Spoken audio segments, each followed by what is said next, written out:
Buenas tardes, tengan todos. Vamos a comenzar nuestra clase número 19 de Introducción a la Relatividad General. En esta ocasión vamos a ver algunos conceptos, especialmente asociados con el concepto de gravitación y su relación con la curvatura. ¿Vale? Gravitación.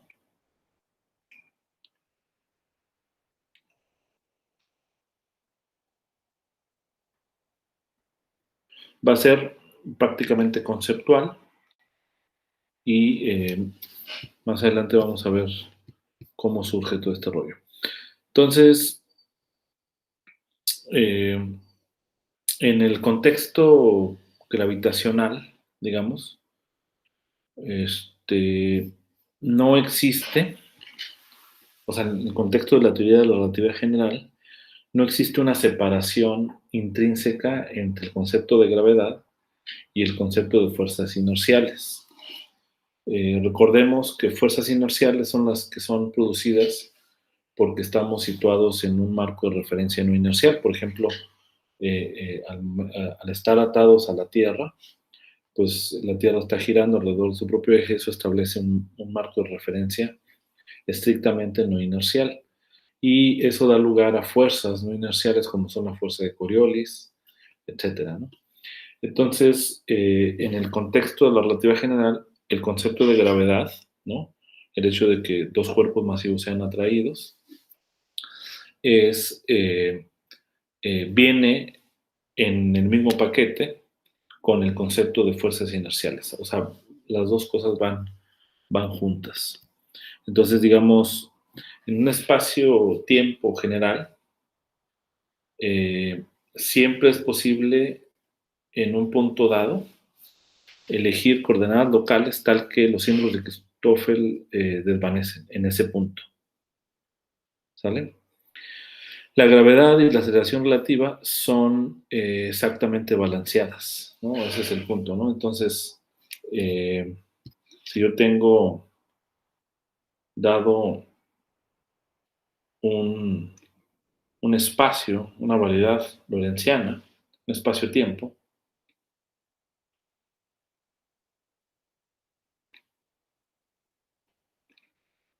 en un punto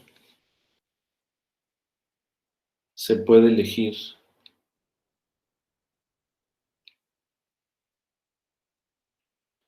un sistema coordenado, coordenadas locales,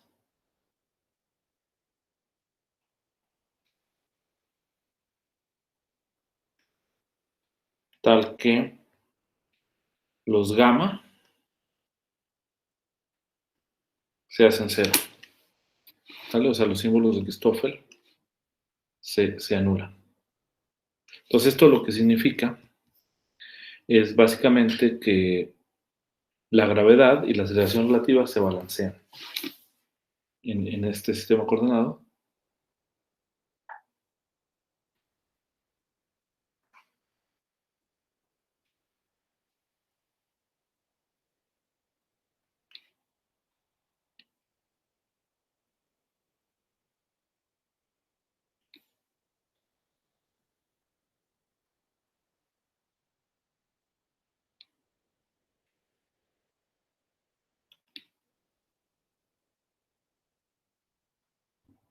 ¿Okay?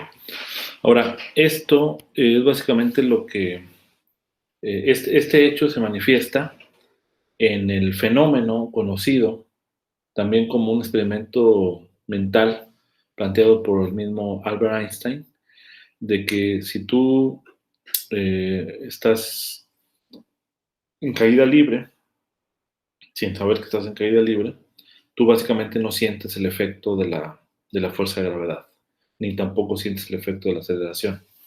¿Okay? Entonces, es como si estuvieras en un sistema que no hubiera gravedad, ¿no? El fenómeno popular, digamos, de los astronautas en las naves espaciales, de que pues, ellos están en caída libre, ¿no? No sienten ni aceleración ni gravedad, ¿no? Entonces, este es un efecto del hecho de que localmente cualquier variedad diferenciable es localmente plana, ¿no? Es un espacio-tiempo que es localmente plano. Lo que no significa que globalmente sea plano, ¿no? O sea, globalmente puede tener una estructura muy complicada, lo cual justamente puede dar lugar a la fuerza gravitacional, pero localmente es plano y entonces por eso se da este fenómeno con los astronautas o cuando estás en caída libre, ¿no?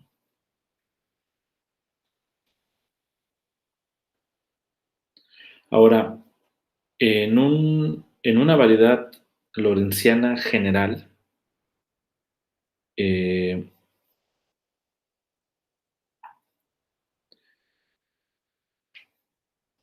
no, o sea, cuando tienes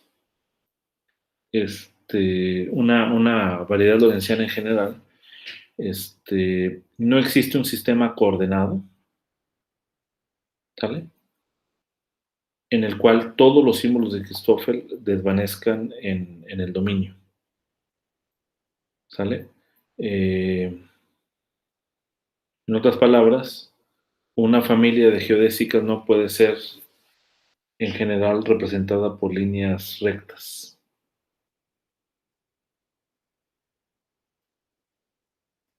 Entonces, esto es, digamos, lo más general, a menos de que la métrica sea localmente plana, ¿no? O sea, el punto es que no siempre, en todos los casos, la métrica es localmente plano, ¿no? Se vio la definición cuando es localmente plana que tienes, digamos, que localmente la variedad se ve como un espacio-tiempo de Minkowski, ¿no? Entonces, en general, digamos, no siempre ocurre esta situación. En particular, la gravedad, que ese es el punto fundamental, la gravedad se manifiesta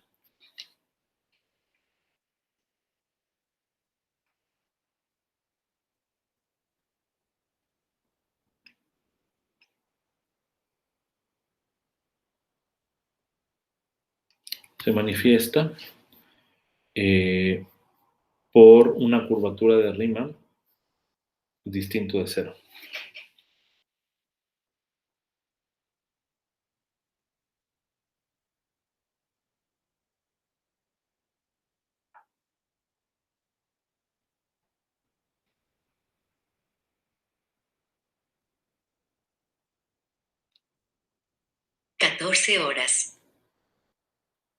¿Vale? O sea, si tú estás en un marco de referencia en este contexto, tú podrías tener esta situación cuando la variedad sea localmente plana, pero aún así tú puedes tener la curvatura distinto de cero en ese punto, en donde estos desvanezcan. ¿Por qué? Porque la curvatura, aguante que también tiene que ver con los cambios que tiene este gamma, ¿no? Entonces, en la región, digamos, puedes pensar si el espacio-tiempo, a lo mejor localmente en un dominio es plano, pero los cambios de los símbolos de Christoffel a lo largo de estas líneas sí varían, ¿no? Entonces esto da lugar de la curvatura. Entonces la curvatura es lo que eh, la gravedad es la manifestación de la curvatura.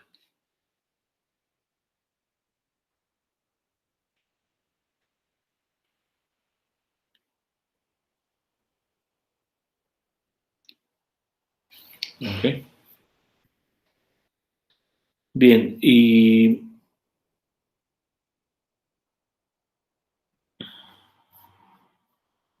este, pues una manera de ver que existe curvatura es utilizando la ecuación de la desviación geodésica que habíamos estudiado, ¿no?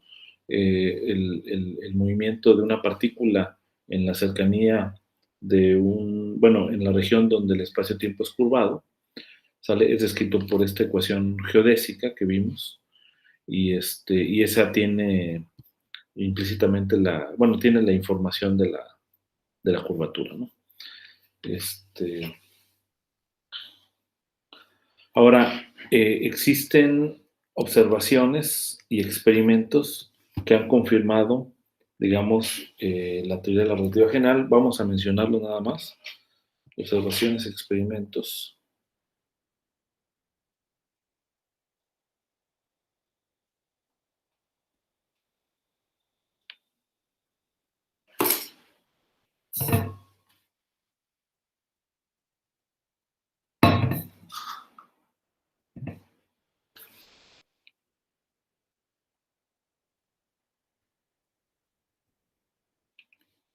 Ok. Muy brevemente,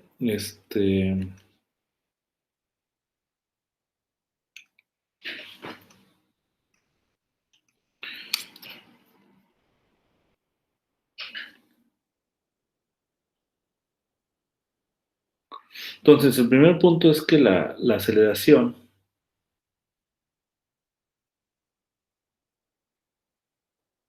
o sea, la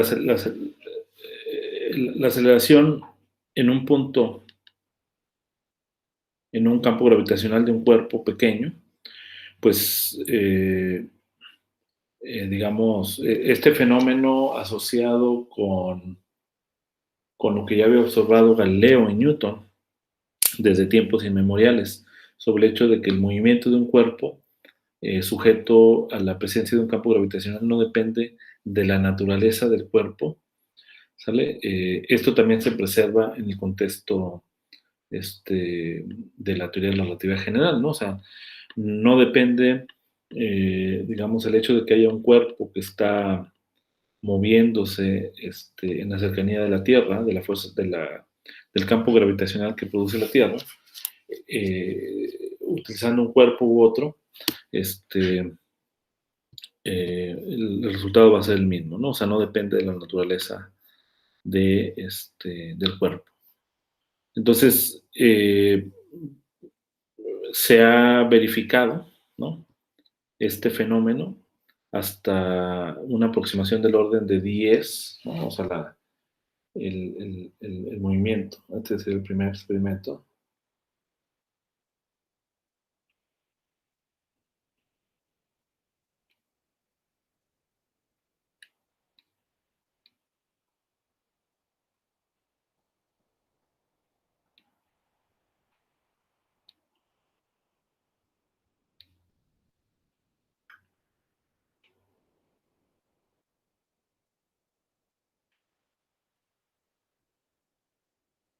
Ok. Entonces, las observaciones muestran un, un error, una precisión del orden de 10 a la menos 13, por ejemplo, con átomos de titanio y de berilio.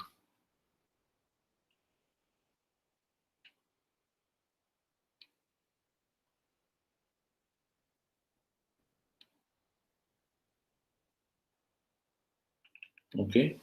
Entonces, pues es una prueba, una muestra justamente de este hecho, ¿no? También aparatos más sofisticados de lo que sería la balanza de torsión y otros, digamos, observaciones astronómicas. Por ejemplo, hay una observación donde se emite un láser que va a la Luna y mide con precisión cuál sería la órbita de la Luna. Entonces uno puede estudiar los efectos incluso debido a la gravedad, ¿no? Con mucha precisión, ¿no? Son pequeños, ¿no? Porque, digamos, ahí domina todavía la física newtoniana, pero sí se puede establecer con precisión, ¿no? Otro experimento más conocido es el experimento de la desviación de los rayos de luz, ¿no? Por una fuente gravitacional. este experimento es pues un experimento muy, bueno, una observación muy famosa que se hizo eh, años después, unos años después de que Einstein propusiera la teoría de la relatividad. Básicamente, pues los rayos de luz son geodésicas nulas, ¿no? O sea, los hechos son los rayos de luz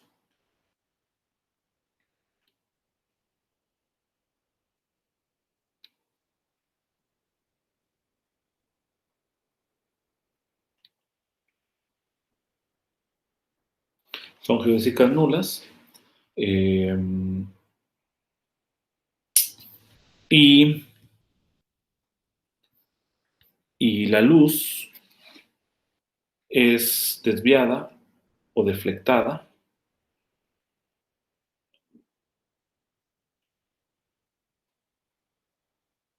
por la presencia de un campo gravitacional, una fuente gravitacional.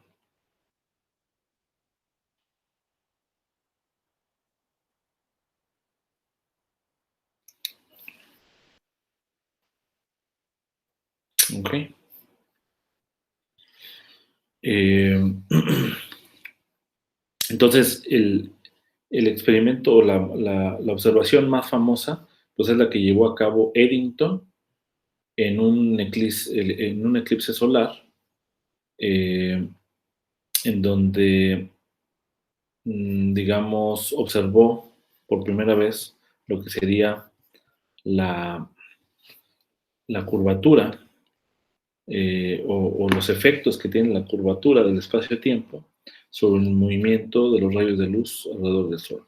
O sea, básicamente, la idea básica es que, digamos, tú tienes el Sol, en la fuente del Sol, entonces, si atrás del Sol, pues tienes tus estrellas, ¿no?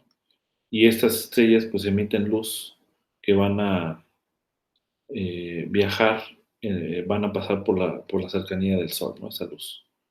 Entonces, eh, pues estas estrellas nosotros no las podemos observar porque, pues porque está la presencia del Sol, ¿no? O sea, la luz opaca prácticamente la presencia de estas estrellas.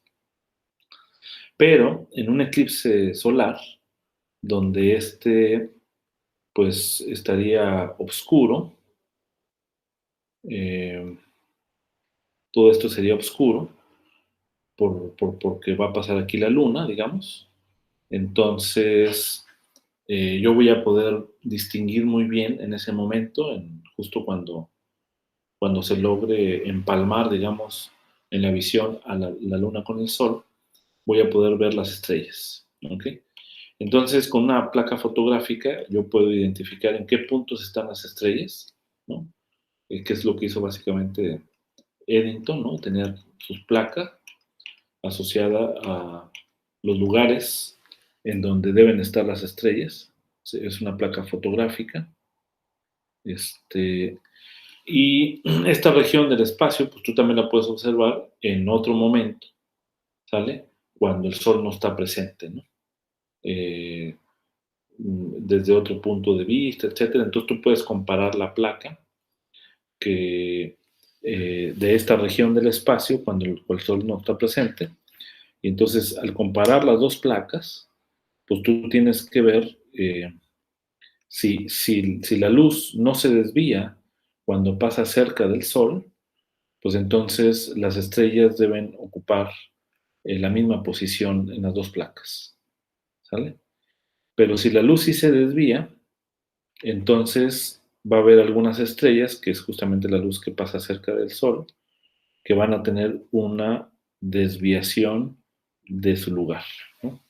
Entonces, esta pequeña desviación es la que está relacionada justamente con los efectos gravitacionales debido al hecho de que el espacio-tiempo es un espacio-tiempo curvado, ¿no? Por presencia de la masa del Sol, ¿no? Entonces, este hecho fue confirmado y fue a partir de ahí cuando Einstein, o la teoría de la relatividad general de Einstein, tomó mayor mayor impulso, ¿no? Y bueno, ha habido otras predicciones también de la teoría de la relatividad. Por ejemplo, el hecho de que tengas lentes gravitacionales, ¿no? O sea, regiones del espacio-tiempo en donde la luz, digamos, se desvía y se intersecta en una región y aparentemente hubiera dos cosas, dos objetos masivos que son idénticos, ¿no? Como pueden ser cuasares u otras cosas. Entonces, eso también es un fenómeno. Eso se ha observado, digamos, con los telescopios, como el telescopio espacial Hubble. Este, y, eh, y es un efecto, digamos, como un símil, como un efecto óptico, pero debido a la presencia de campos gravitacionales. Bien, bueno, hay otros fenómenos, también otros experimentos. Vamos a ponerlo aquí como experimento 3.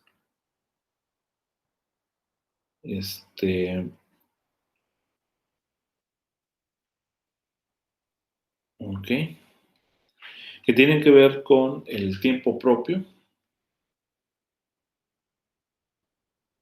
Como ustedes saben, el tiempo propio es la cantidad física por excelencia en el contexto de la relatividad especial, y también el tiempo debido a los efectos gravitacionales, que resulta que es un tiempo de retraso o de dilatado, tiempo de retraso gravitacional. ¿Sale?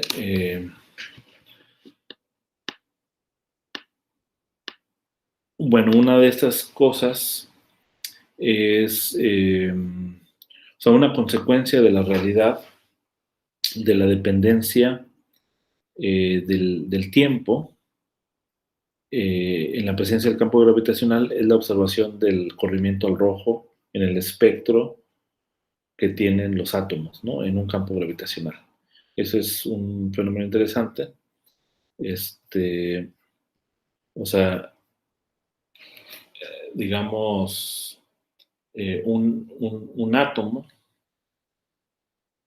como la plática que estábamos viendo ayer del astrónomo, sí fueron, ¿no fueron ustedes a la plática, no? De Luis Zapata. No me acuerdo haberlos visto por ahí. Yo, ¿Cómo? yo no. Ah, ok. Yo tampoco. Ah, bueno, habló justamente de estos hechos, no tanto de relatividad general como tal, sino más bien habló un poco más de astronomía, pero básicamente dijo, bueno, pues la manera en cómo observamos lo que ocurre en el universo, pues no solamente es con luz visible, ¿no? Esa es la manera en cómo tradicionalmente se observa el universo, ¿no? Pero hay muchas otras maneras de ver el universo. Por ejemplo, un camino es lo que hacen los astrónomos que están relacionados con este experimento de Hawke, ¿no? Del este detector de rayos gamma, ¿no? Que está aquí en Puebla. Entonces, es de codificar, digamos, los rayos cósmicos, en este caso los rayos gamma que llegan a la Tierra, pues también es otra manera de ver el universo, ¿no? Entonces es otro tipo de telescopio. Pero hay otros telescopios, ¿no? Por ejemplo, hablaba de un telescopio submilimétrico, o sea, que miden esos rangos, y son telescopios que son capaces de mirar, de ver el espectro de los átomos, ¿no? Y en Tierra, pues con la mecánica cuántica y la química cuántica, se conoce y está muy establecido lo que serían los espectros de los compuestos químicos, ¿no? El espectro del átomo de hidrógeno, de la molécula de hidrógeno, el espectro del carbono, el espectro de metales, etc. Entonces, lo que te dice es que estos espectros que tienen que ver con justamente con la mecánica cuántica, con las líneas, ¿no? De emisión posible, ¿no? Estos espectros se ven movidos, ¿sale? El espectro se mueve con un corrimiento al rojo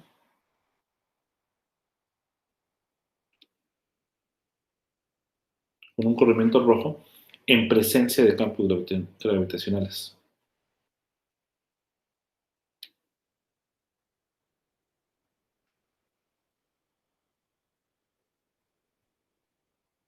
¿Okay? Entonces, este es otro de las consecuencias que tiene la teoría de la relatividad general, ¿no?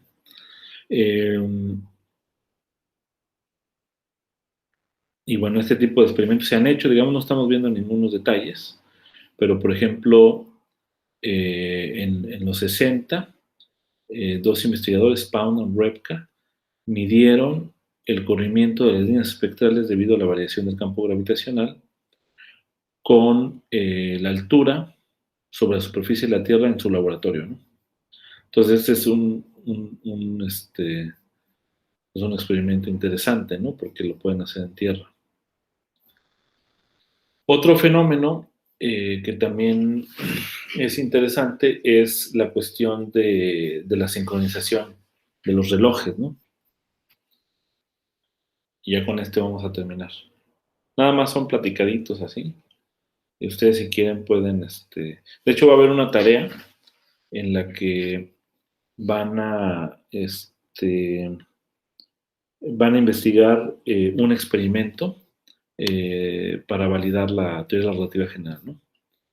Entonces, que también en esta materia hoy sin falta queda, hoy en la noche, me voy a dedicar a subir todos los videos y también a, ¿cómo se llama? A darles su tarea que les falta, porque ya tienen mucha deuda con tarea de la parte de relatividad especial, ¿no? Bien, entonces otro experimento es la cuestión, como les digo, del retraso, el retraso temporal debido a los efectos gravitacionales. Entonces aquí este experimento básicamente se basa en considerar, digamos, dos relojes, ¿sale? Entonces este va a ser el retraso temporal gravitacional, ¿no?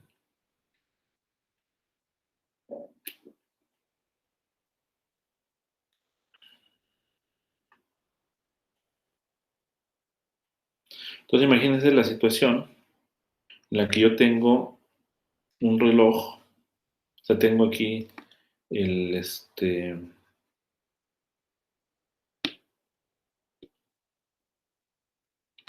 no me sale la superficie de la Tierra.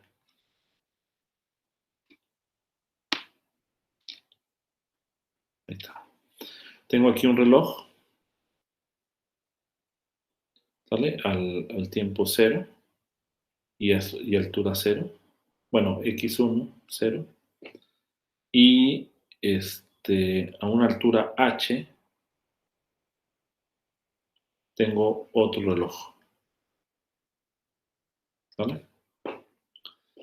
Al tiempo t,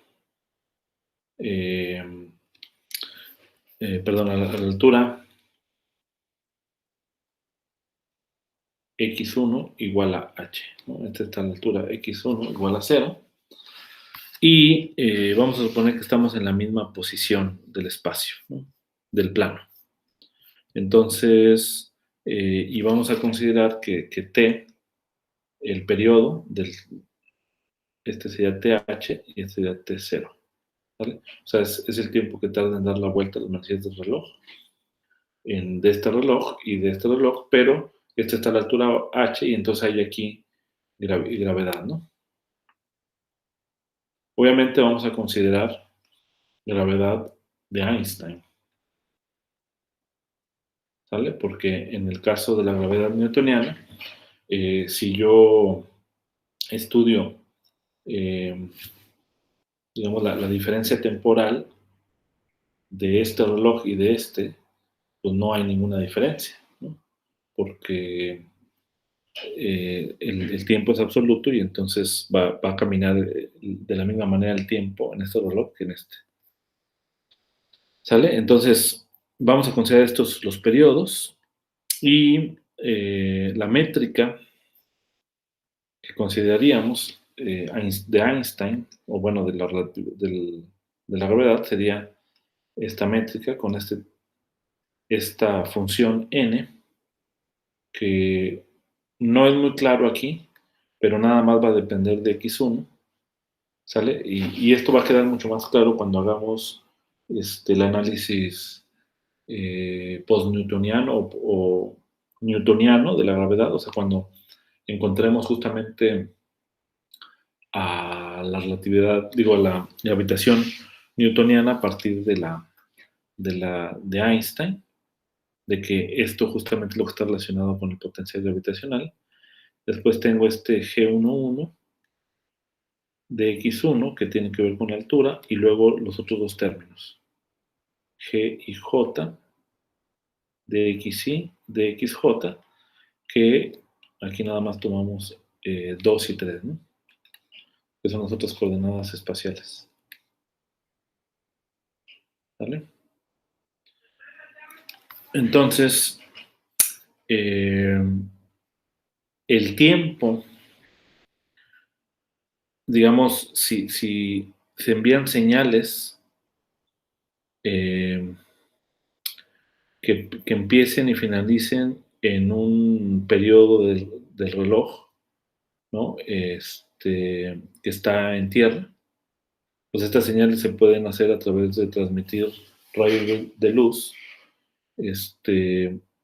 entre los observadores que sostengan al reloj, ¿no?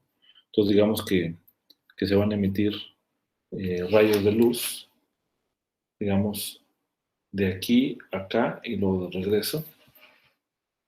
Entonces, la luz, ¿cuál es la ecuación, digamos, que va a describir la luz? Pues va a ser, como se mueve sobre el tiempo propio, pues va a ser esta ecuación, ¿no? Va a ser dt sobre dx1, ¿no?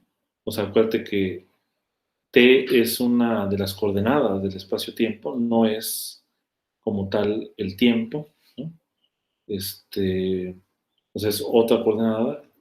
Entonces yo puedo calcular cuál sería como la velocidad de esta coordenada con respecto a este parámetro que va a ser x1, que va a representar la altura, ¿no? Entonces esta cantidad pues va a involucrar justamente cómo se mueve en un cono de luz, ¿no? Porque el rayo de luz se mueve sobre las geodésicas nulas, pues esto va a ser igual a 0, ¿no?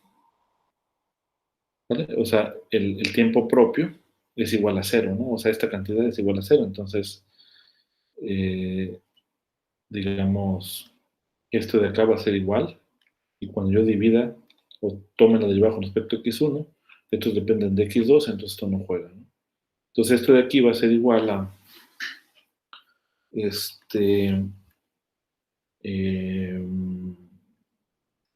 G11 sobre n cuadrado, ¿vale? Básicamente, y la raíz cuadrada de esto, ¿no? Porque está aquí el cuadrado, entonces aquí no sería esto. Esta sería la ecuación diferencial para este coordenada temporal, ¿no? Y entonces aquí integramos, simplemente voy a tener tiempo a la altura h, la integral de 0 a h en el espacio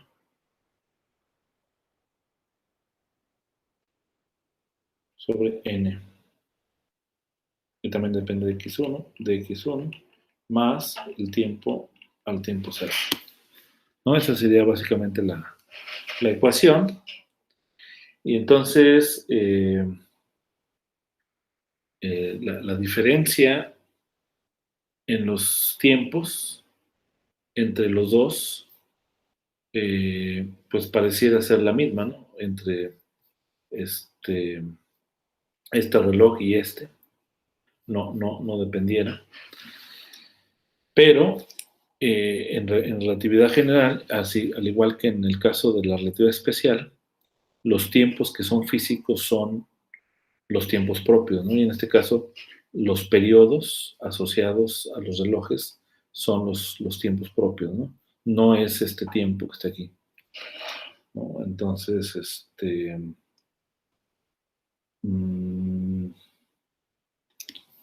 ¿cómo calcularíamos los tiempos en términos de los tiempos propios, ¿no?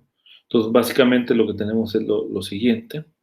Esta ecuación es la misma ecuación para los dos relojes, ¿no? O sea, digamos, esta sería para un reloj.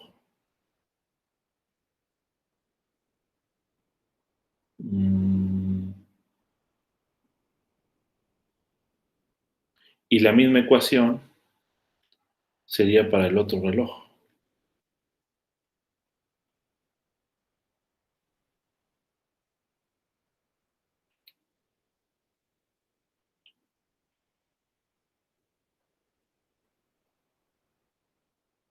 De tal manera que justamente la diferencia de estos dos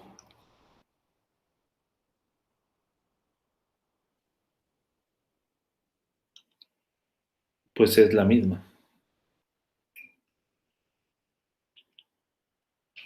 Es a lo que se refiere.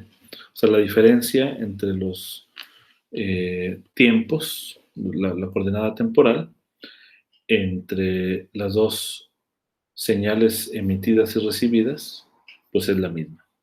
¿Ok? Va a ser exactamente la misma. Pero en cuanto al tiempo propio, pues no es lo mismo, porque en cuanto al tiempo propio, lo que voy a tener es T2, 0 menos T1, 0. Esto va a ser la función lapso por el tiempo 0. ¿Sale? Que ese término aparece aquí. O sea, este de acá sería básicamente el tiempo propio. Entonces voy a tener ese término y T2H menos T1H sería también el inverso de esta función lapso, TH. Entonces, estas dos las igualamos. Entonces vamos a tener n a la menos 1 en 0. El periodo sale de uno de los relojes y el periodo de otro de los relojes. Entonces, justamente la razón entre los periodos depende de esta razón entre las funciones lapso. ¿Sale? Si esta razón entre las funciones lapso es igual a 1, pues entonces, en efecto, los periodos serían exactamente iguales. Pero resulta, vamos a ver más adelante, que los efectos gravitacionales, las primeras correcciones a la relatividad, digo, a la ley de gravitación newtoniana, vienen dados por la función lapso. ¿Sale? O sea, se puede verificar que los primeros efectos van a ser de la forma n, va a ser 1 menos la masa del cuerpo, que en este caso podría ser la Tierra, dividido sobre la altura, x1. ¿Sale? De tal forma que justo n evaluado en 0, pues sería igual a 1, ¿sale? Y n evaluado en h sería posiblemente aquí m sobre h, ¿no? Habría que ver cómo exactamente está dado, pero el punto es de que hay una pequeña corrección. Esto básicamente tiene que ver con el potencial. Este de acá resulta ser el potencial gravitacional.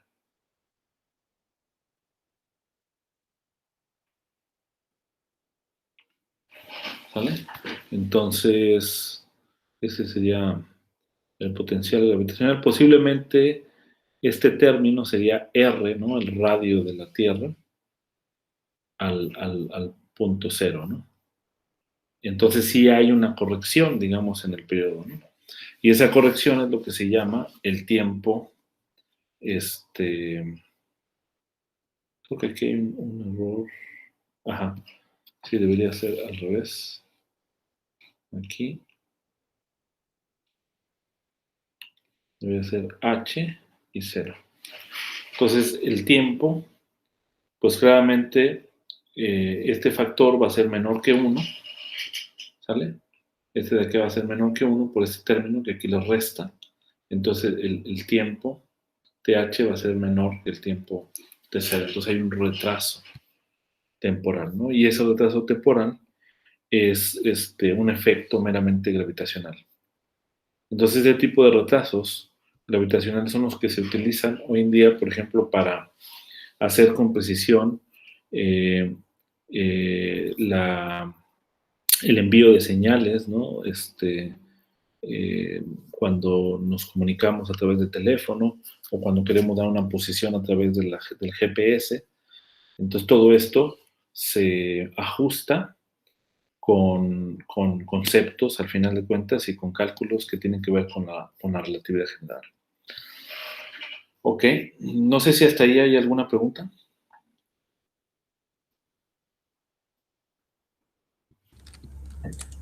Yo tengo una, pero es de nada más de las cuantitas. La DT con respecto a de X1, la posición 1, ¿cómo lo había encontrado, perdón? ¿Este de acá? Ajá. Lo que se hizo es, de esta ecuación, aquí, este ds cuadrado es igual a 0 para la luz, porque la luz se mueve sobre los conos de luz, ¿sale? Se mueve por geodésicas nulas, ¿no?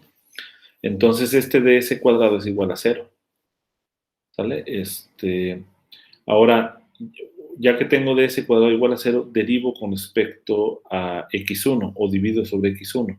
Pero x2 y x3 son independientes de x1, entonces este término no juega. O sea, es decir, es 0. ¿Vale? O sea, ese término resulta, no contribuye más bien, ¿no? O sea, porque la derivada, digamos, de x2 con respecto a x1, pues es 0, ¿no? Porque no hay, la trayectoria es línea recta, digamos, ¿no? Entonces no hay movimiento en la dirección 2 ni 3, ¿no? ¿Vale? Entonces, este término no juega y entonces ya nada más pasas dividiendo este término y luego sacas la raíz cuadrada. Te queda la raíz de G1 y la raíz de N cuadrado. ¿Sí queda claro de dónde sale esta ecuación? Sí, ya. Gracias. Entonces, esta sería la ecuación de la trayectoria de la luz, ¿no? Pero en el espacio-tiempo, curvado, ¿no? Entonces, en particular, sería una ecuación para la coordenada temporal. Pero aquí el punto fundamental es que la coordenada temporal no es no es como tal el tiempo, ¿no? Que tú tienes que medir, sino lo que tienes que medir es el tiempo propio, que en este caso estaría dado por este T mayúsculo, que es el tiempo propio, dividido sobre este factor. Y esto básicamente lo puedes argumentar, o sea, el tiempo propio es este T, ¿no? Mayúsculo. Lo puedes argumentar aquí, ¿no? Aquí el tiempo propio sería esta cantidad. La raíz cuadrada de esta cantidad, ¿no? Sería el tiempo propio. Entonces, aquí hay un factor, que es la función lapso, esta n, que tienes que tomar en cuenta. Ok. Bueno, entonces, pues, vamos a decir que hasta la fecha, los resultados experimentales están en acuerdo con las predicciones debidas a la relatividad general. Y bueno, una de las predicciones más recientes y más sorprendentes es la existencia de las ondas gravitacionales, ¿no? Que no solamente son que tú hayas predicho la forma de la onda, ¿no? Porque, pues, evidentemente, las ecuaciones de Einstein, bueno, no evidentemente, sino vamos a ver que cuando tú perturbas el espacio-tiempo alrededor del espacio-tiempo de Minkowski, tú vas a obtener a partir de las ecuaciones de Einstein una ecuación tipo de onda, ¿no? Entonces tú de ahí puedes estudiar cómo es el comportamiento de las ondas, el tipo de polarizaciones que hay ahí, si se mueve en una u otra dirección, etcétera, ¿no? O sea, ya se vuelve un poco más complicado que con las ondas electromagnéticas, ¿no? Porque en el caso de las ondas electromagnéticas, pues tú puedes caracterizar muy bien todas las polarizaciones porque hay una helicidad que nada más básicamente te da, que te permite, digamos, en el vacío, escribir las ondas en una polarización o en otra polarización, entonces puedes clasificarlo. En el caso de la relatividad general ya se vuelve un poquito más complicado porque la polarización ya es más complicada porque tiene más direcciones, ¿no? Pero bueno, entonces digo, no es solamente la onda, ¿no? La que pudieron predecir, sino que la onda, pues la onda tiene información, ¿no? La onda que midieron, digamos, eh, ¿cómo era la ondita? Algo así como, ¿no? Y luego ya bajó, ¿no? Entonces esta onda tiene información de su procedencia, ¿no? Y en ese caso encontraron, con estudios numéricos complicados, digamos, que esta forma tenía la información, ese paquete de onda, tenía la información de la colisión de dos agujeros negros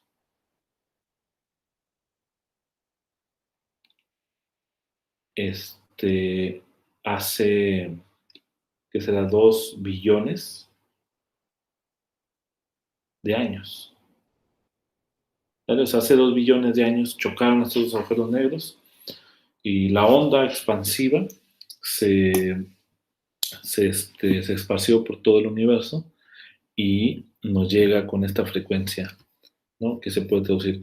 Ahora, el punto es de que con la relatividad general y haciendo estos cálculos numéricos de resolución de las ecuaciones de Einstein, pueden estudiar esta colisión, pueden simularla y pueden demostrar estos patrones, ¿sale? Entonces, esa es otra confirmación de la teoría de la relatividad general. Algo que todavía está en una puerta abierta, vamos a decir, es la cuestión de la materia oscura, ¿no? Si postulamos la materia oscura como existente, entonces la relatividad general se mantiene a salvo, ¿no? Porque simplemente está diciendo hay otro tipo de materia que modifica la manera en cómo los cuerpos o las estrellas se mueven alrededor de la galaxia. Pero no es la última palabra, ¿no? Todavía no se ha probado la existencia de la materia oscura, así que no necesariamente tiene que ser eso, ni tampoco quiere decir eso que se tenga que modificar la relatividad general, sino posiblemente estamos en un escenario en donde no se ha explotado al máximo las ecuaciones de la relatividad general, ¿no? Un punto en cuanto al asunto de la materia oscura, bueno, yo siempre he sido escéptico, ¿no? Con la materia oscura, pero sin embargo, bueno, más bien la razón de por qué mi escepticismo es que sí funciona bastante bien para hacer modelos, ¿no? Para describir, digamos, eh, eh, déjame, ahora no me salen las líneas horizontales. La velocidad de rotación con respecto al radio, pues tienes una estructura así, ¿no? Tienes una línea que sube y luego baja y luego a veces tienes aquí oscilaciones y puede ser que se vaya una línea recta, ¿no? Un plató, ¿no? Entonces, según a Einstein y según, si no agregamos materia oscura, según Newton, pues esto llegaría a un máximo y esto de acá decaería, ¿no? Entonces, cómo explicar esta diferencia. Entonces la gente lo que hace es agregar un tipo de campo que se llama materia oscura. Entonces, con esos campos se han podido, digamos, fijar constantes para pegarle muy bien a la velocidad, ¿no? Eso está bien, ¿no? Es una manera de modelarlo, pero no significa que sea la explicación, ¿no? Entonces, para mí, el asunto fundamental es lo siguiente. Si ustedes se fijan en una galaxia, cuando se observan las galaxias en la escala temporal en la que nosotros vivimos, los tiempos en los que ocurren los fenómenos asociados a la dinámica de la galaxia son muchísimo más grandes que los tiempos en los que nosotros observamos el fenómeno.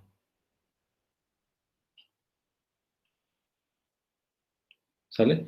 De hecho, para construir esta trayectoria experimentalmente o observacionalmente, pues no se utiliza la misma estrella, ¿no? O sea, no se podría simplemente medir, ¿no? Sino que se usan distintas estrellas que están afuera de la galaxia, ¿no? Entonces, digamos, se usa esta estrella de prueba, se mide su velocidad de rotación con el efecto Doppler, esta otra estrella y así, ¿no? Distintas estrellas y con eso se va a reconstruir toda esta curva, ¿no? Ahora, justamente como el movimiento es tardadísimo, ¿no? Es de millones de años, ¿no? Lo que ocurre para el desenvolvimiento de la galaxia, posiblemente lo que pasa es que estamos en presencia de un fenómeno dinámico que justamente da lugar a toda la forma de la galaxia, a toda la dinámica de la galaxia, pero que ocurre en tiempos grandísimos, ¿no? Y entonces realmente es un sistema dinámico en donde tú tendrías que resolver las ecuaciones de Einstein dinámicas, ¿no? O sea, no considerar espacios-tiempos estáticos como normalmente se hace, sino la métrica del espacio-tiempo aquí está cambiando abruptamente con respecto al tiempo, pero respecto a estos tiempos en los que ocurre la dinámica, no respecto a los tiempos de observación. Porque respecto a los tiempos de observación, pues esto se ve muy estático, no parece mucha dinámica, ¿no? Pero entonces, respecto a los tiempos en los que ocurre esto, que son millones de años o billones de años, pues ahí sí hay una dinámica muy explosiva, enorme, ¿no? Entonces, posiblemente eso es lo que explique este tipo de, bueno, en mi opinión, digamos, este tipo de trayectorias en, utilizando las mismas ecuaciones de Einstein, ¿no? Sin necesidad de incluir ningún ingrediente extra, ¿no? Pero bueno, eso todavía está por veremos, ¿no? No sé si ahí hay alguna pregunta.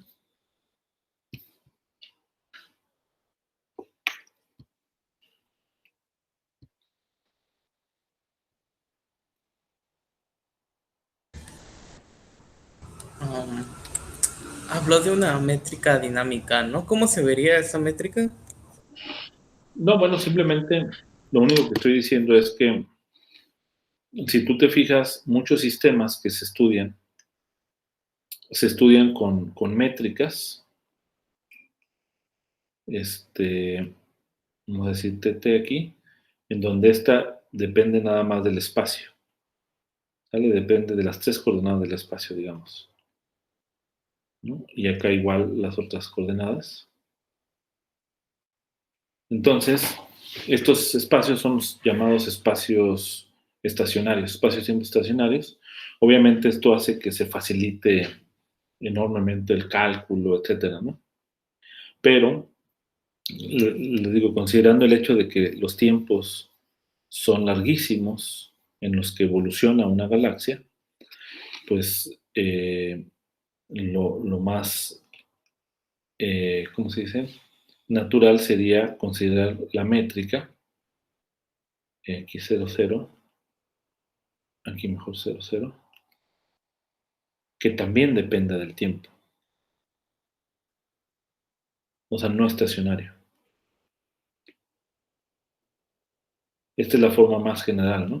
Entonces esto hace que, si tú te fijas, Newton, o sea, la ley de gravitación de Newton, que es esta, el laplaciano de un campo escalar igual a la densidad de gravedad, o la densidad de materia, es una ecuación estática, lo cual tiene sentido porque lo que observamos es que los campos gravitacionales no varían, ¿no? En el tiempo, son terriblemente estáticos. Pero eso es porque es nuestro punto de vista. Pero si nosotros fuéramos un gigante galáctico, para nosotros el movimiento de la galaxia sería terriblemente, o sea, habría un movimiento enorme, explosivo, ¿no?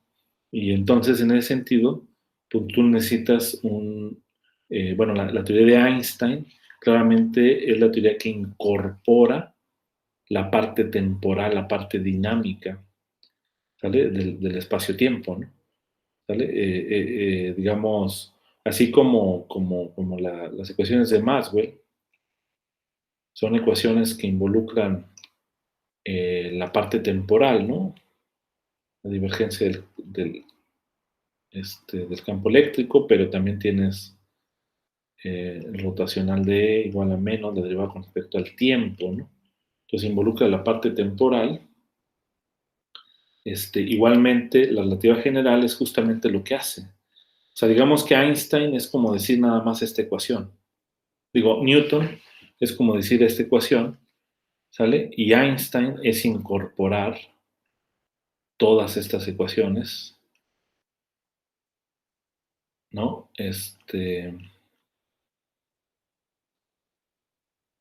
Algo así. Entonces, que ya involucran ya la dinámica del campo electromagnético, pues esto es Einstein, ¿no? Es involucrar la dinámica de todo el campo gravitacional, ¿no? Entonces todavía como que todavía le falta, pues, ¿no? Explotar, ¿no? Con profundidad, digamos, a la teoría de la relatividad general. Y bueno, justamente con esto acabamos de lo que es relatividad general, de los conceptos básicos, y comenzamos ya con la parte más técnica, que son ecuaciones de Einstein.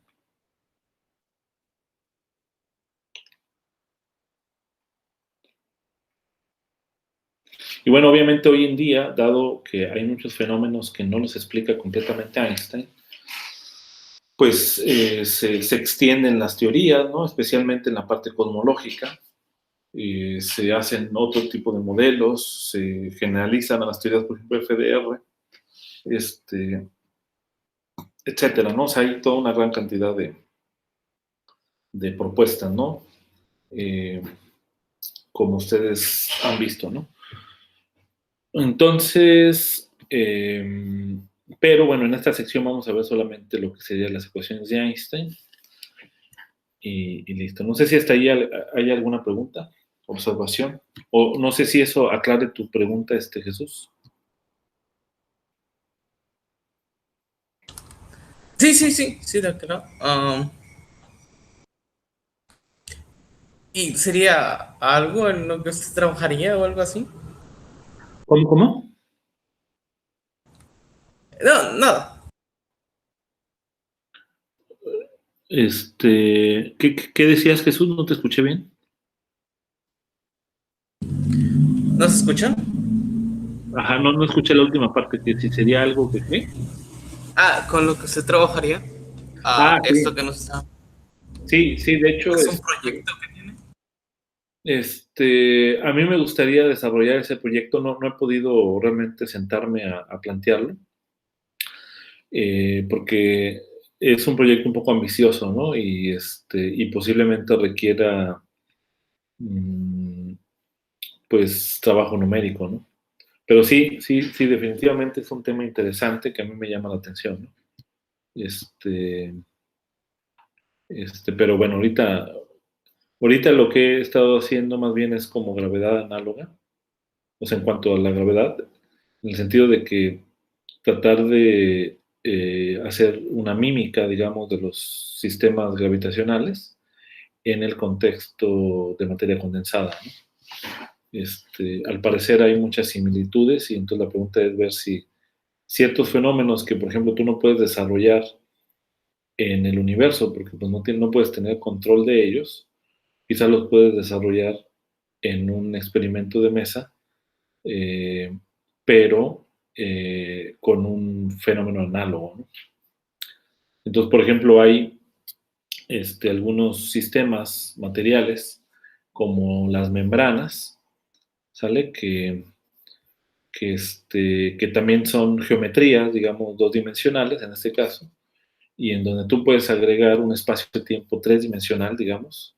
Vamos a mover aquí un poquito. O sea, digamos, yo tengo una membrana que puede ser de distinto material, y entonces esta membrana puede tener un movimiento, ¿no? Puede tener un movimiento y todo lo que esté en la membrana, pues va a moverse de acuerdo al movimiento de la membrana.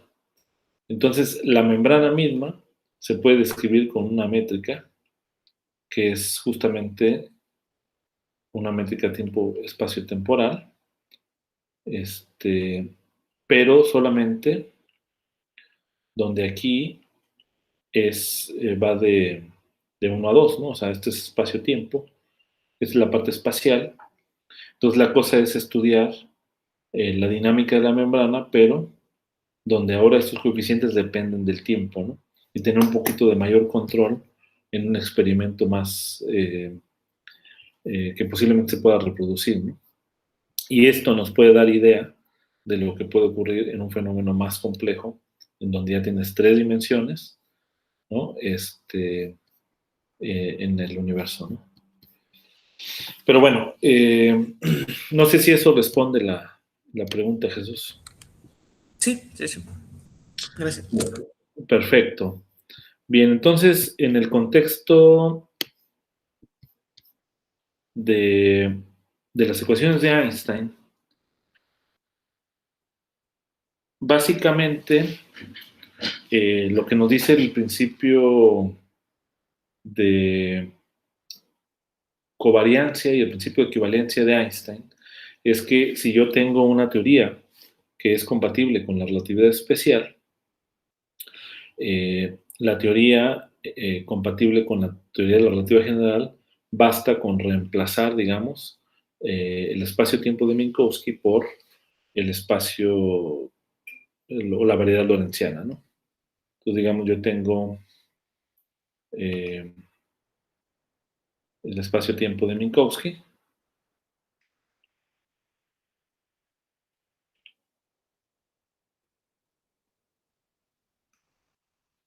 y este espacio-tiempo de Minkowski, pues digamos, yo lo voy a reemplazar por un espacio-tiempo lorentziano.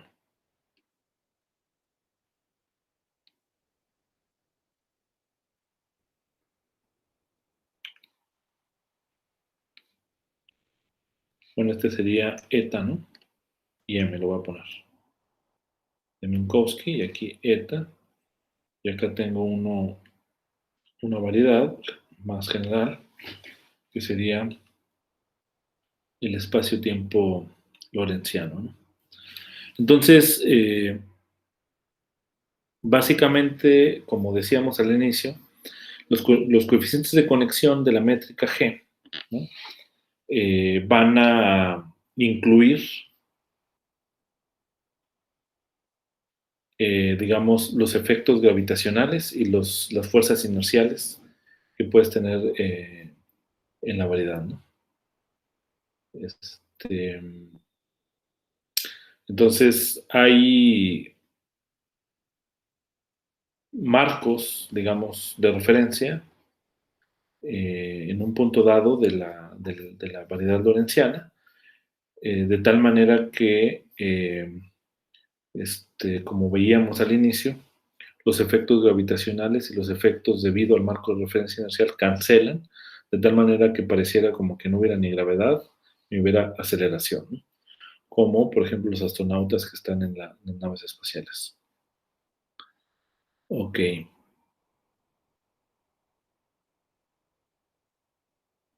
¿De Entonces, como decíamos, pues la gravedad de Einstein, la existencia de un campo gravitacional distinto de cero, es una manifestación misma de la curvatura asociada a la métrica del espacio-tiempo, ¿no? Cosa que pues ya más o menos hemos dicho, lo voy a poner aquí. Entonces, la gravedad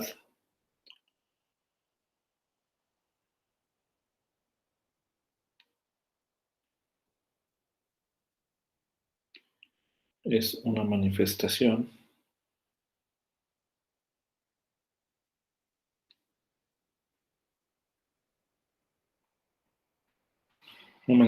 de la curvatura obtenida, digamos,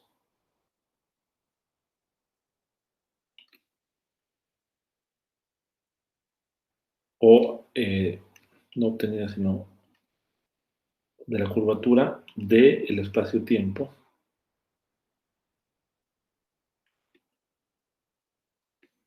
con métrica G, ¿no?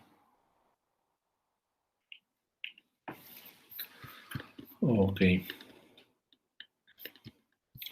Bien, entonces, pues lo primero sería poner las ecuaciones de Einstein en el vacío.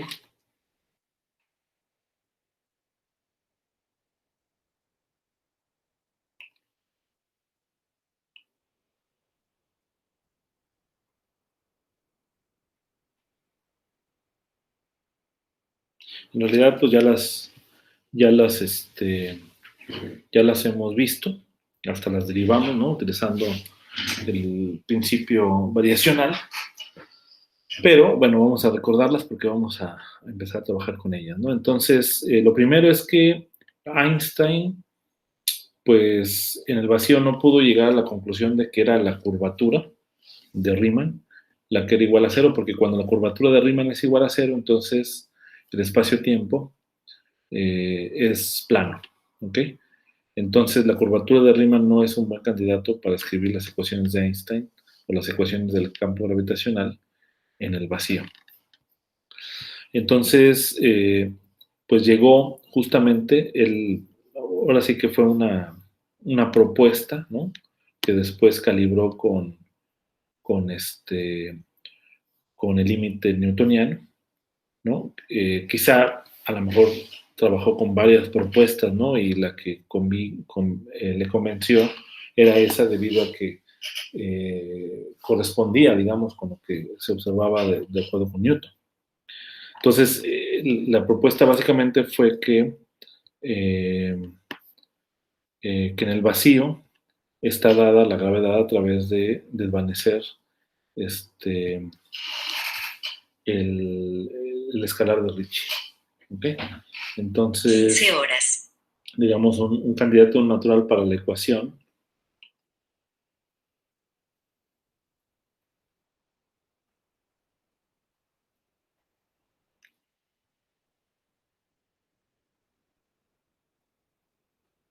para G, ¿no? Para el espacio-tiempo. O sea, este G en cierta forma ese G es el campo gravitacional, ¿no? La métrica misma sería como es el campo gravitacional. Entonces, una ecuación candidata para G, ¿no?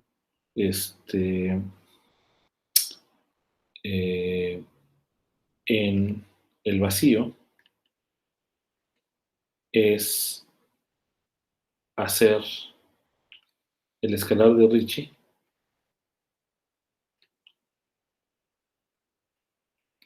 igual a cero.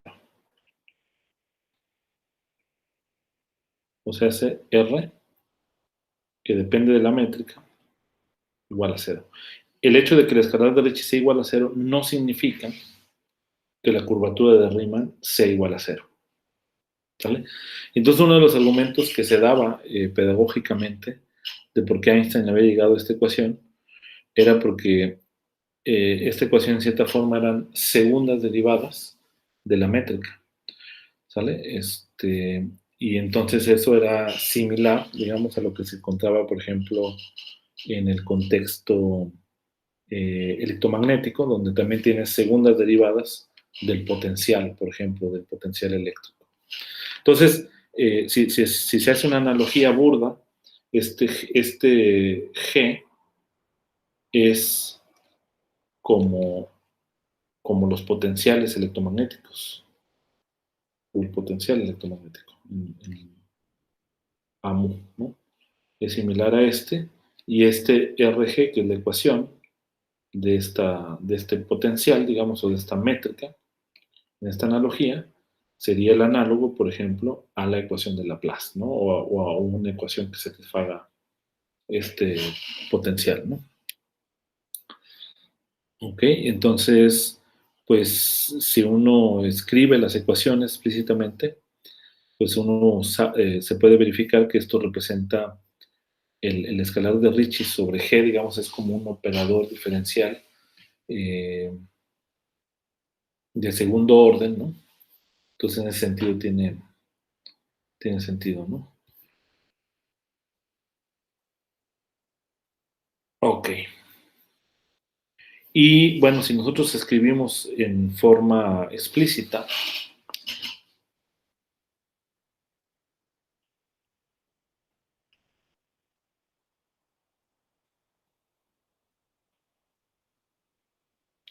usando los símbolos de Christoffel,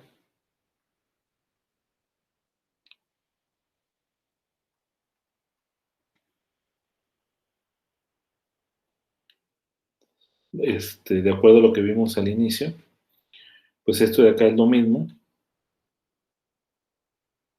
que escribir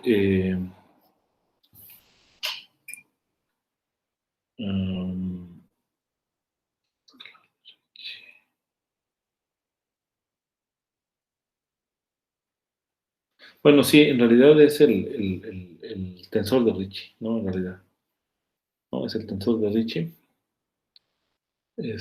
Aunque, pues claramente del tensor de Ricci yo puedo encontrar también el escalar de Ricci igual a cero, ¿no? O sea, si el tensor de Ricci, R, alfa, beta, de acá es igual a dx lambda, gamma, lambda, alfa, beta.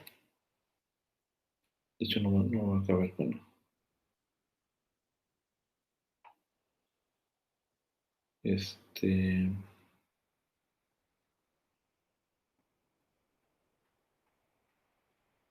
Ok, tienes esos dos términos. Y además tienes un término que es este producto de estos gamma.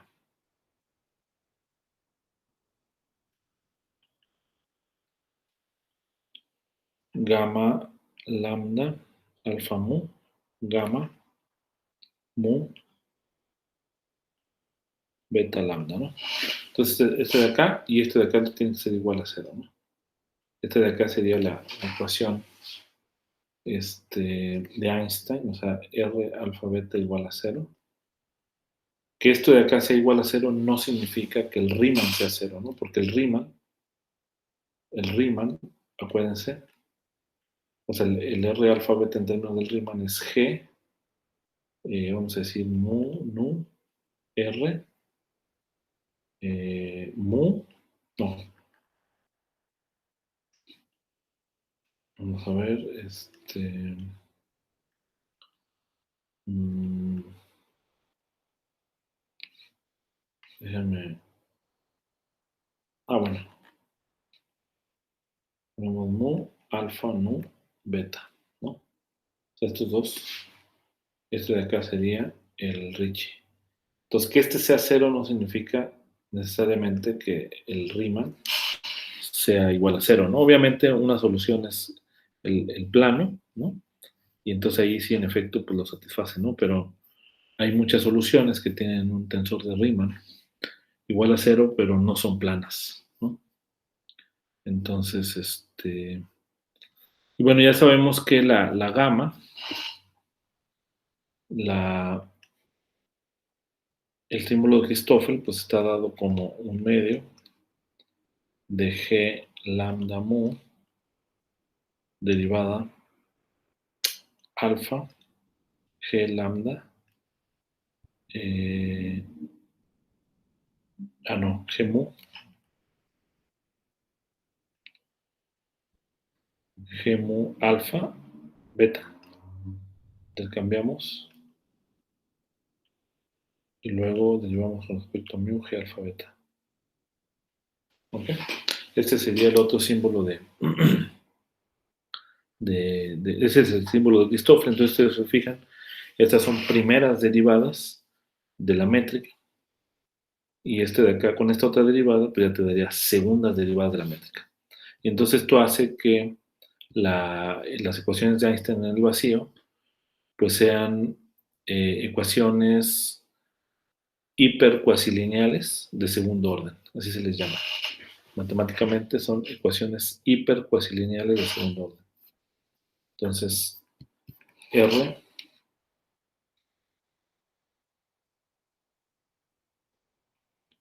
esto da ecuaciones diferenciales hipercuasilineales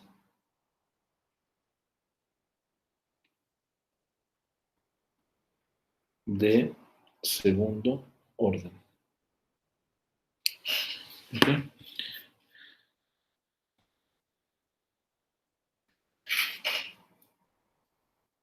Y estas ecuaciones pues no son independientes, ¿no? Todas sus componentes, porque también, acuérdense, el tensor de Ricci satisface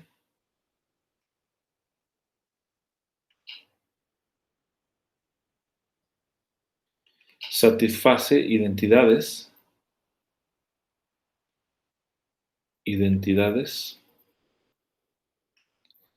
que prácticamente van a ayudar, ¿no?, a simplificar a la ecuación, ¿no? O sea, una de las entidades es que satisface las identidades de Bianchi.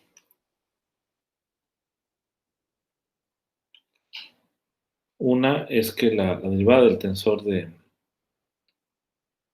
Einstein, S alfa, de acá es igual a 0, donde S alfa beta es lo que llamamos el tensor de Einstein, que es R alfa menos un medio de G alfa beta, la curvatura, y el escalar de Ricci, como se construye el escalar, que es G mu nu, R mu nu, ¿no?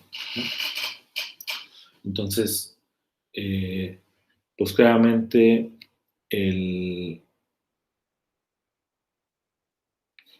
la divergencia de este S, de esta curvatura, pues va a estar relacionada con R, ¿no? Esa es una condición de integrabilidad, se le llama. O sea, si ustedes se fijan, se lo pongo de manera explícita, lo que voy a tener es R alfa beta igual a un medio de la derivada de beta de R. ¿Sale? O sea, esta condición se tiene que cumplir. Si yo encuentro la curvatura, o sea, el tensor de Ricci, entonces tiene que cumplir esta cosa. Entonces, si en este caso particular, por ejemplo, en el vacío, de acá es igual a 0, pues significa que la curvatura de Ricci, ¿sale?, es 0 o es constante, ¿no?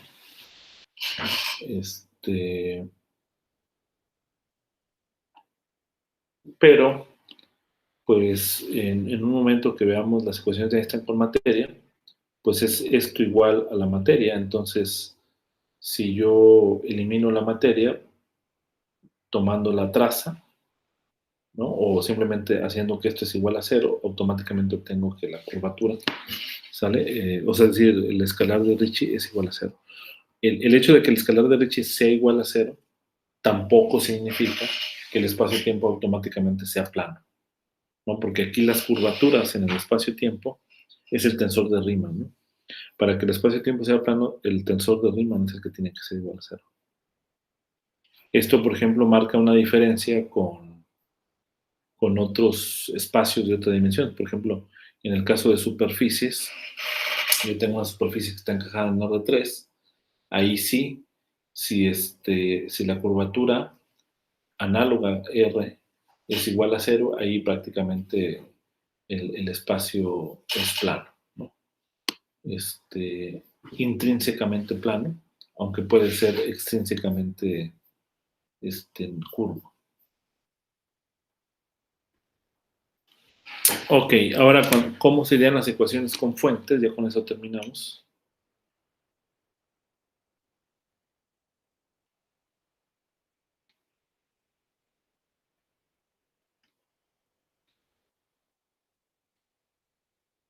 Las ecuaciones con fuentes, pues sería justamente el tensor de Ricci,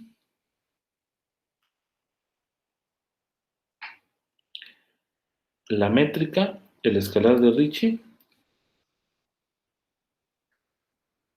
y esto igual a una constante,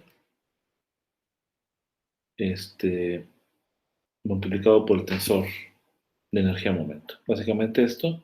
Y si lo expresamos en términos de coordenadas, o sea, de tensores, de índices, esto de acá sería básicamente el tensor de Einstein,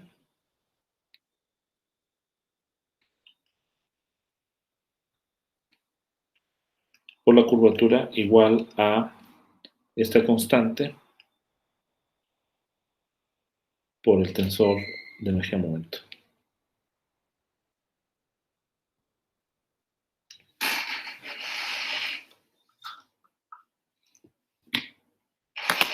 Okay.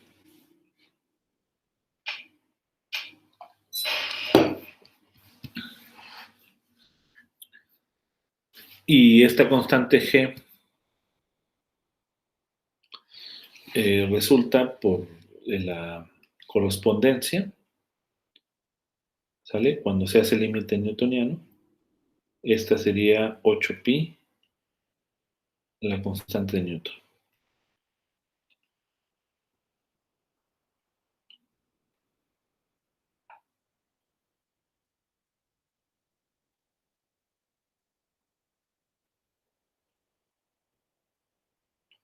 Ok.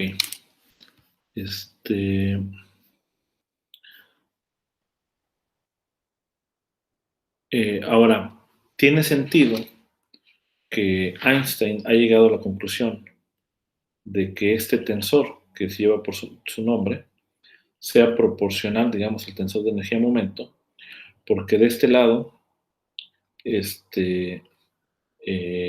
una derivada covariante del tensor de Einstein, esto automáticamente es cero, ¿no? Porque esta es una identidad, ¿no? La identidad de Bianchi.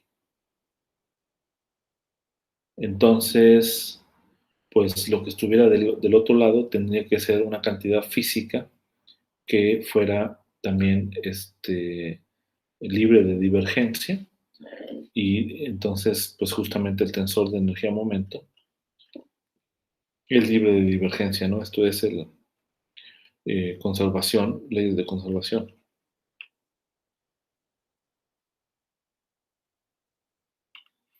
Pero bueno, el punto fundamental, digamos, en la teoría de Einstein es haber logrado encontrar una teoría física que en donde se establecía la equivalencia entre un concepto que es meramente físico, como es el tensor de energía-momento, donde viene la información de las fuentes de energía, las fuentes de materia, de radiación, ¿no? Como puede ser radiación electromagnética, o fuentes de materia bariónica, o incluso, hoy en día, como les comentaba, se agregan aquí otras fuentes de materia de tipo materia oscura, etcétera, ¿no? Y más aún, hay algunos sistemas que, donde las fluctuaciones cuánticas podrían ser importantes, entonces este tensor de energía-momento pudiera ser un tensor efectivo o el valor esperado de un tensor asociado con las fluctuaciones cuánticas, ¿no? De cierta materia, ¿no? por ejemplo, tener fermiones o bosones, y este T realmente representa el valor esperado, digamos, del tensor de energía momento de esos campos cuánticos, ¿no? Entonces, de esa manera también se ha explotado mucho ese camino en el contexto de lo que se llama la teoría cuántica de campos en espacios-tiempos curvos. ¿Algo querías comentar, Jesús? Sí, ¿ese tensor, ese de alfa beta, tiene algún nombre? Es el tensor de Einstein. Ah, ok, ok. ¿Por qué la S? La S, Ajá. no tengo idea, ¿eh? Esa es la notación de Vivón. No sé por qué le llamaron S, ¿eh?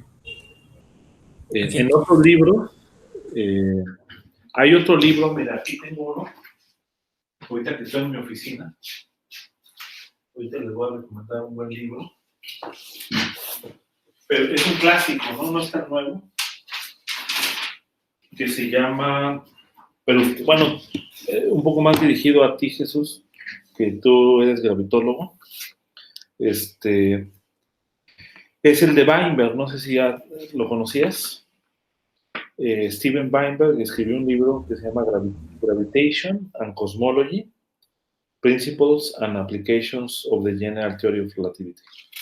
Entonces, este libro, bueno, es un poco viejo, fue escrito en el año 72, pero es un excelente libro porque tiene una introducción histórica y vienen todos estos pormenores, viene un poquito más detallado, ¿no? Mucho más amplio el estudio. Y aquí, por ejemplo, trae otro tipo de notación, ¿no? Por ejemplo, para las ecuaciones de Einstein, usa el tensor de Einstein, lo denota por G, me parece, en el sentido de que es G de geometría, más que S.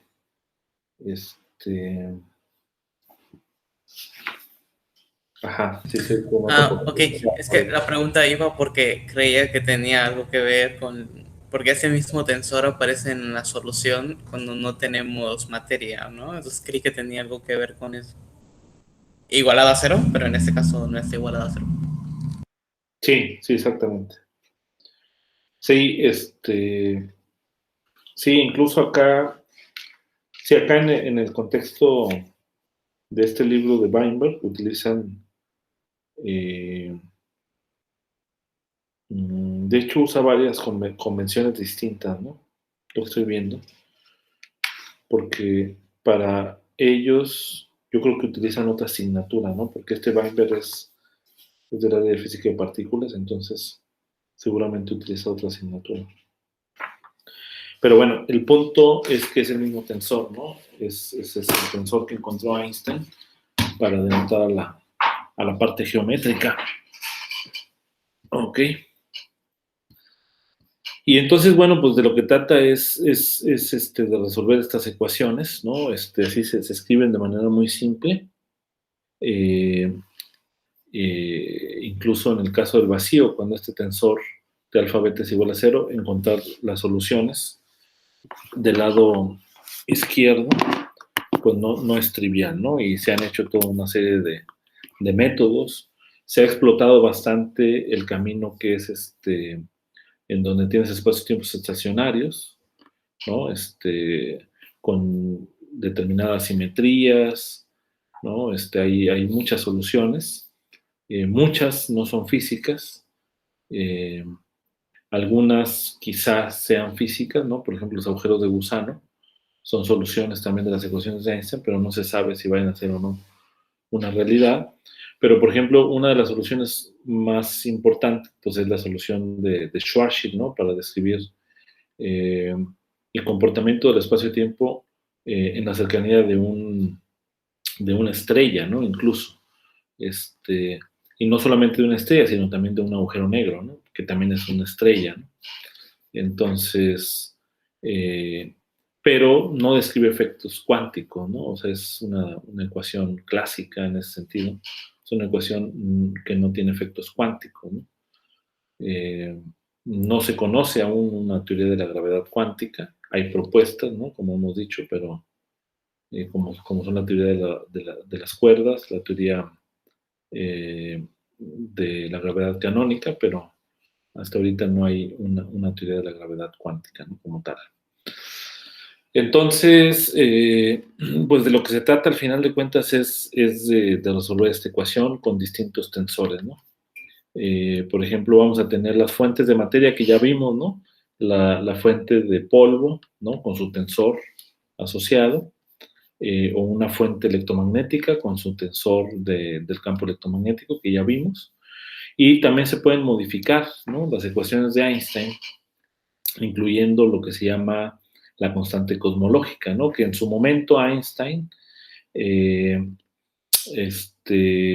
consideró agregar esa constante cosmológica porque por una idea filosófica que él se había planteado, decir, bueno, el cosmos pues tiene que ser infinito, ¿no? O sea, él llegó a la conclusión de que el universo tenía que ser infinito, y entonces si sus ecuaciones eran capaces de describir el espacio-tiempo de ese cosmos, pues tenían que, todas las galaxias entre sí tenían que estar en balanceadas, ¿no? Digamos, en equilibrio, ¿no? Pero, pues se demostró unos años después, por las observaciones de Hubble, que en realidad el universo está en expansión, ¿no? Porque justamente esa constante cosmológica la agregó Einstein justamente para contrarrestar los efectos gravitacionales debidos a posibles, digamos, expansiones que pudiera existir en el universo que no podían ser físicamente posibles, de acuerdo a esta idea que tenía, ¿no? Entonces, eso justamente lo consideró como el error más grande cometido, ¿no? Y pues mucho tiempo no se consideró la constante cosmológica y se volvió a tomar en cuenta para poder explicar ahora el fenómeno de energía oscura, ¿no? Aunque también es una cuestión que todavía está bajo discusión. De hecho, hay propuestas en donde no se propone que no existe la energía oscura y que se puede explicar de otra forma, etcétera, ¿no? O sea, son temas que todavía pues no hay que casarse con una idea, sino hasta que así trabaja la ciencia, ¿no? O sea, hay una propuesta, se desarrolla, se ve todas sus consecuencias y, y cuando llega una contradicción, pues la reemplaza, ¿no? Y no hay ningún problema, ¿no? Así funciona. Entonces, pues para ciertos aspectos va a funcionar esta idea de considerar a la energía oscura modelada a través de la constante cosmológica, pero posiblemente haya algo más que lo explique. Entonces, y bueno, yo creo que aquí le vamos a dejar ya lo último, y bueno, nada más para mencionar lo de la constante cosmológica, la manera en cómo se modifica las ecuaciones de Einstein con la constante cosmológica es agregas un término, o sea, tienes las mismas ecuaciones, y luego aquí agregas un término que es que es justamente la constante lambda, ¿no? Igual a el tensor de energía-momento. Aquí vamos a tomar unidades, ya de aquí en adelante, en donde esta constante vale 1, ¿no? ¿Vale? Entonces de acá es la llamada constante cosmológica. Y uno puede interpretar esta constante como una especie de presión también. Si tú consideras esto de este lado, pues es como un tensor menos un tensor modificado de materia.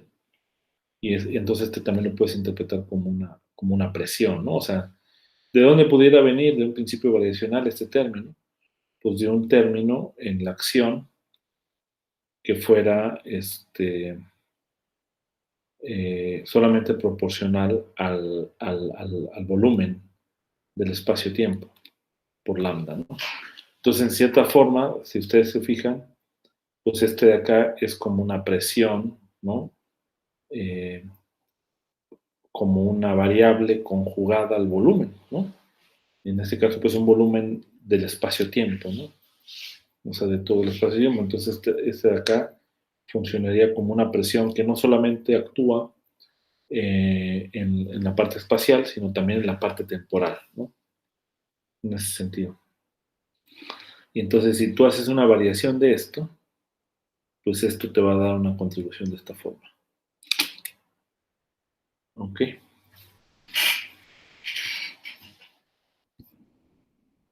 Bien.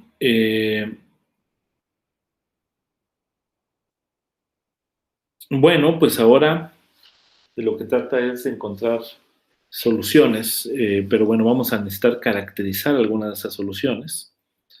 Eh,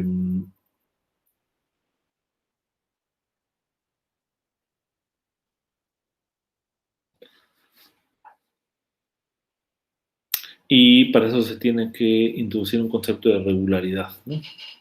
O sea, vas a suponer, por ejemplo, que la variedad que describe el espacio-tiempo pues sea una variedad diferenciable, ¿no? En el sentido de que es del tipo C infinito, como habíamos visto, es decir, que las funciones que mapean al espacio plano sean infinitamente diferenciables, ¿no?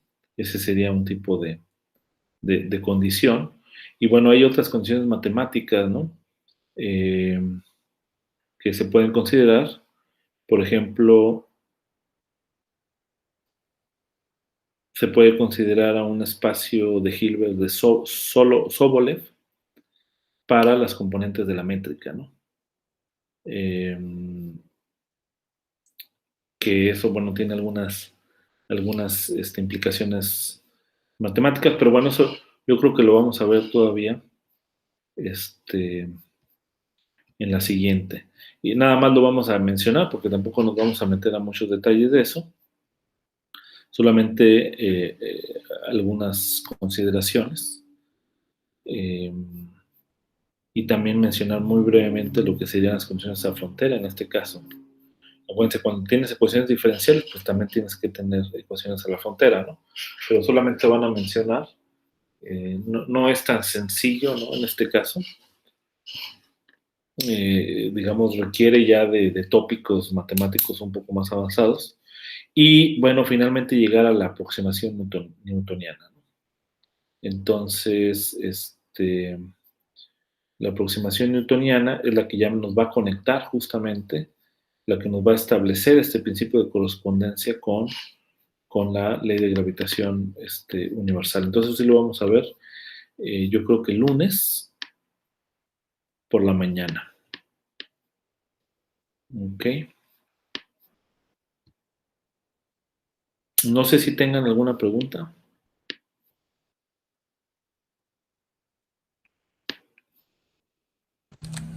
No, de mi parte creo que no. Aunque,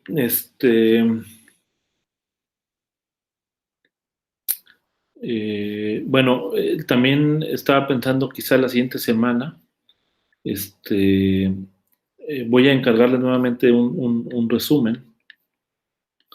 Entonces, posiblemente incluya yo estos aspectos. Yo creo que esto lo pueden hacer ustedes muy fácilmente, porque está muy platicado, ¿no? En el libro, así que lo pueden resolver. Y,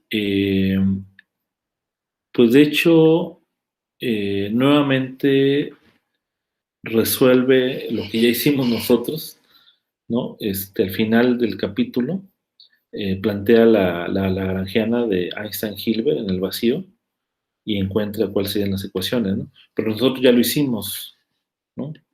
Entonces no tenemos que volver a repetirlo. Quizá la parte con materia no la desarrollamos tanto, puede ser que sí la incluyamos.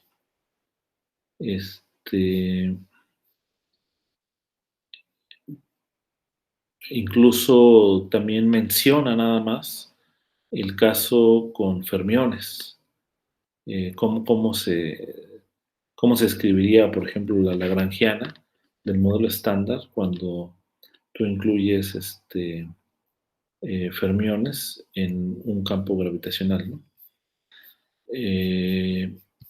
Entonces yo creo que esto lo pueden hacer ustedes fácilmente, todo el resto del capítulo, porque, o por lo menos hasta la sección 7, que es donde empieza lo de los espacios estacionarios, porque es muy sencillo todo lo que plantea, ¿no? Sin problema. Entonces, ya les avisaría yo, por un mensaje con Abraham, y también lo pondría yo en el Edúcate, ¿no? Para que estén pendientes. ¿Alguna duda? No, ninguna. Al parecer ya tengo la tarea lista. Ok, perfecto. Bueno, pues hoy mismo les voy a subir la otra tarea para que estén pendientes, ¿no? Aquí en esta materia también. Bueno, pues esto sería todo y pues que tengan muy buena tarde. Gracias, profesor. Sale, vale.